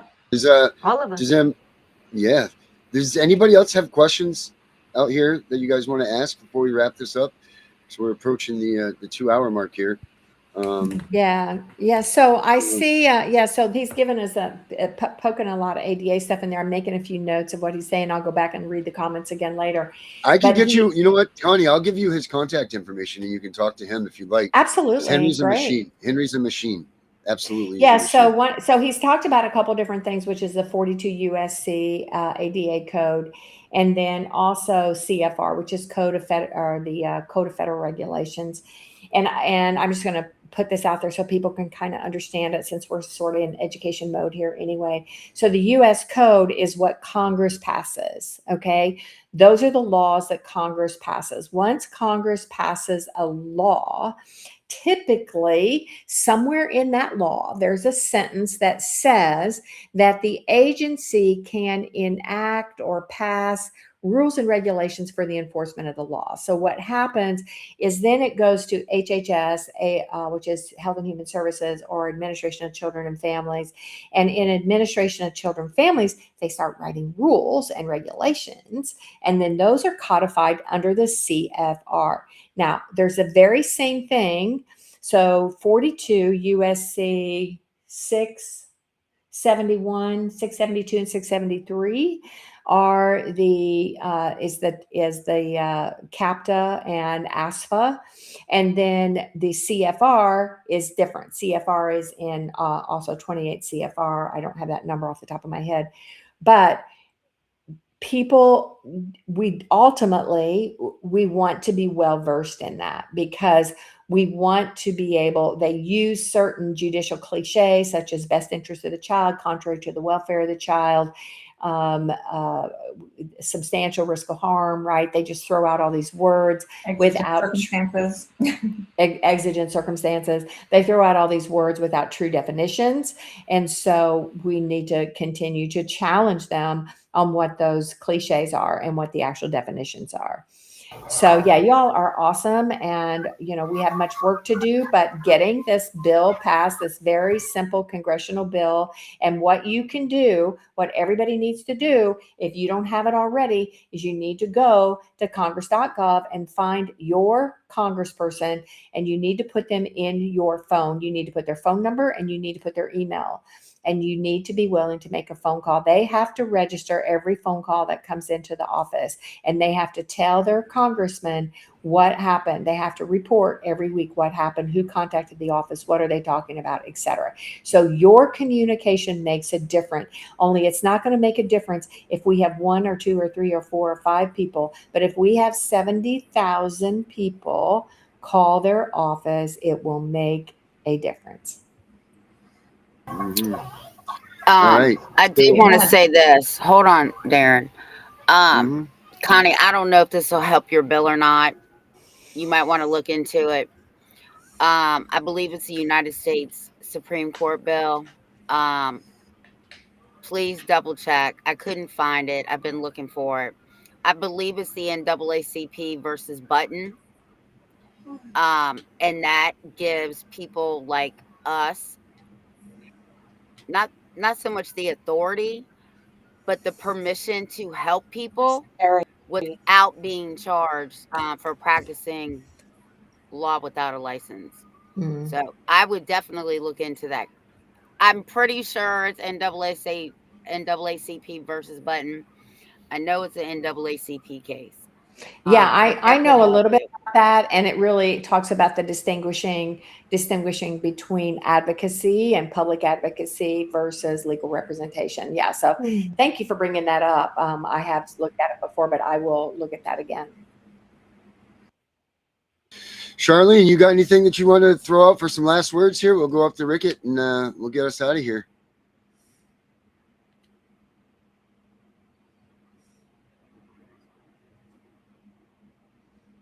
Well, I just want to say thank you guys for having us here. This has been awesome. There was an agenda for this, that we accomplished that, and that there are Netflix or podcasts or things like that. Our mission is the children and the families. Bring them kids home. Bring them home. First of all, let's prevent there. We're all here. Bring them home. That's where I'm at. CAssociationguys.com. Go out and check it out. I'm there. Yeah. I'm not afraid to say I'm against CPS.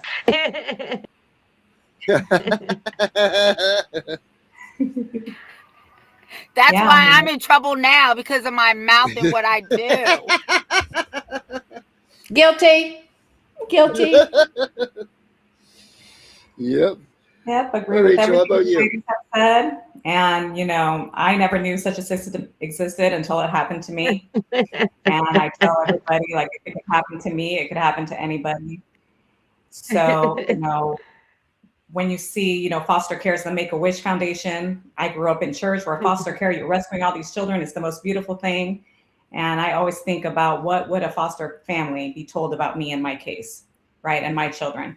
Oh, you're horrible. My 7-week-old son, bullet to the head, save the 20-month-old kid. I'm like, no, they would have said, they probably said you hid the 20-month-old. Yeah. Right. Yeah. No, I mean, like, one of our friends that is a social worker, she said, oh no, they would have told them that you beat the heck out of the kid. That's what they would have told them. Right. So, I encourage people to please do your due diligence, to look at the funding, to look at what is actually going on. Don't believe everything you read. Don't believe the narratives that are out there. I don't believe 87% of parents choose to abuse their children. Right? Parents are there, and I believe in the family. I believe God created the family, and God chose you to be that child's parent, and he equipped you to be that child's parent. And our job is to keep these families together. Yeah, and for everybody out there, if you are not in Family Forward Project, please jump in there on Facebook and follow me, as well as follow Rachel and Shari on Facebook as well. And do something every single day. And that's something, if you see somebody on Family Forward Project who is having a tough time, just give them a word of encouragement in a comment. Just say, hey, gotcha, there's a lot of people here just like you. Don't be embarrassed. Don't be afraid. Keep punching forward. I mean, even just words of encouragement are very, very valuable. People are messaging me all the time. I can't get to everybody. I'm talking to 2 or 3 families a day. So do something every single day, or learn a little bit more, or watch one of my videos, or watch one of my training videos. But the only way we can make a difference is to be proactive. Mm-hmm. All right, guys. Tiff, you have anything that you want to say before we get out of here? Mm-hmm. Sorry about that. I'm tired. My eyes couldn't see the mic. I want to thank you all for coming on. I think you guys are great. You're doing a lot. I appreciate you. For a long time, I thought I was the Lone Ranger out here. I felt so alone helping parents. But, it is what it is. They came after me too, because of my mouth. So don't feel bad. I make it very known that I'm against CPS. Absolutely. You do not do the right thing. If you were doing the right thing, my big fat mouth wouldn't be open about it. Yeah. And I appreciate all the work you guys are doing. Great job. Thank you. All right. All right, guys. Thank you all so much for coming. This was great.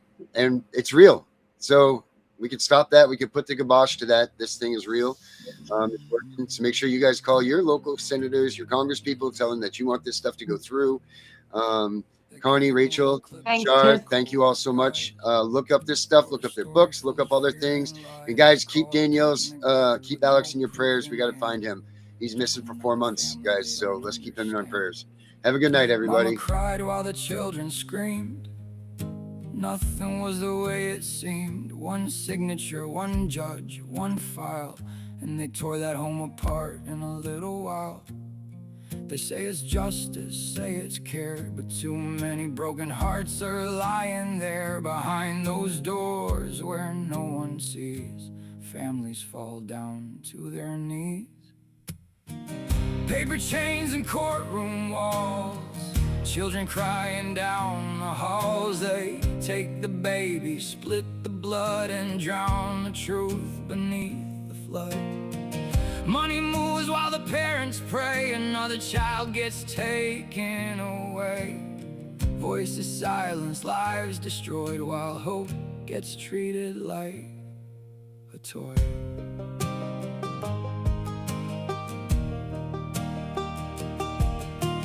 Foster checks keep rolling in while the broken homes can't ever win. The kids need love, the kids need care, but the system leaves them scared in their fathers fighting, mothers torn, living every night and morning, trying to prove what should be clear, that love was always standing here. They say it's safety, say it's right, but too many souls can't sleep at night, caught inside bureaucracy, a machine without humanity. Paper chains and courtroom walls, children crying down the halls. They take the baby, split the blood, and drown the truth beneath the flood. Money moves while the parents pray. Another child gets taken away. Voices silenced, lives destroyed, while hope gets treated like a toy. No child should be a paycheck line, no family erased by design, no mother begging through the pain just to hold her child again. The truth survives, the truth will rise beyond the reports and scripted lies, and someday all the world will see what happens behind protective agencies. Paper chains are breaking down, Truth is shaking every town. Families standing hand in hand, fighting back across the land. No more silence, no more fear, no more stolen childhood years. Love is stronger than the lies, and broken hearts will someday rise.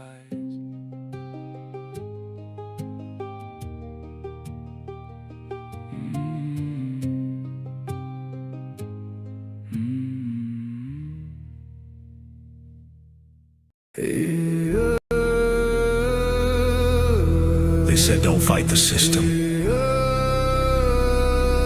They said stay quiet. They were wrong. Lock in. We are exposing what so many have failed to. We are going to show you what bar attorneys have hidden from all of us. Hundreds of thousands of children and twice that of parents have been lied to and walked down the road of termination. It's the death penalty. We're all of the protesters, the ones who fight for the rights of prisoners, dogs, illegal immigrants. Why aren't you coming to the aid of our children and families? Right here in America, every day a child per minute is kidnapped. And no one cares. We fight alone until today. CPS Punishers mount up. Here comes the CPS Punisher. Anonymous tip, another lie from one of them. No warrant, no proof, just a badge and a grin. Stealing kids like trophies, thinking they'll win. Mama crying on the porch, daddy in the cage. System wrote the script, but the CPS Punisher just flipped the page. The educator they banned, I see every violation, every forged line, every ex-part hearing, every stolen time. One tap of the app and the truth ignites. Welcome to the CPS Punisher, now we can fight. CPS and the courts have lied to us all. CPS Punisher, here to avoid the chains and expose the game. CPS Punisher, the educator they never wanted you to find. Punisher, one tap and their empire cracks. We rise, we take our kids back. The app is called the CPS Punisher.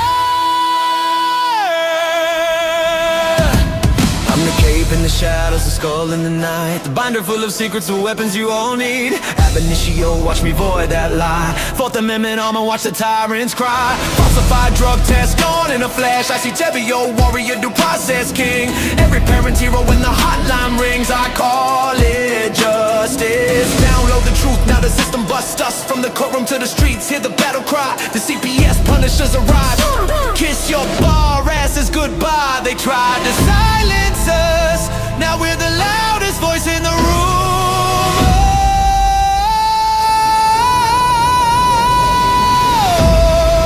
CPS Punisher, here to avoid the chains and expose the game. CPS Punisher, the educator they never wanted you to find. Punisher, the children never leave again. Punisher, families rise, we never look back. We now use the CPS Punisher.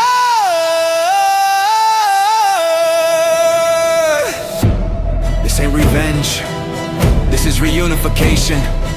This ain't rage, this is resurrection. Open the app, step into the fight. You ready? CPS Punisher, the app you need when they took your kid. CPS Punisher, the truth they hid, now the truth gets lit. Punisher, download the power, take back the throne. Punisher, you're never alone.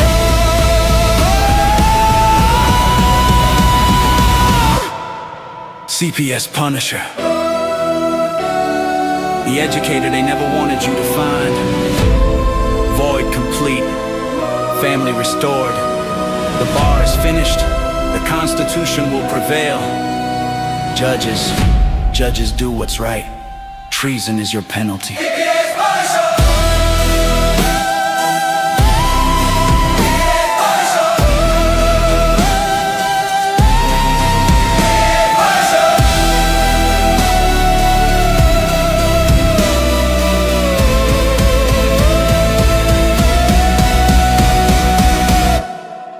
Here comes the CPS Punisher.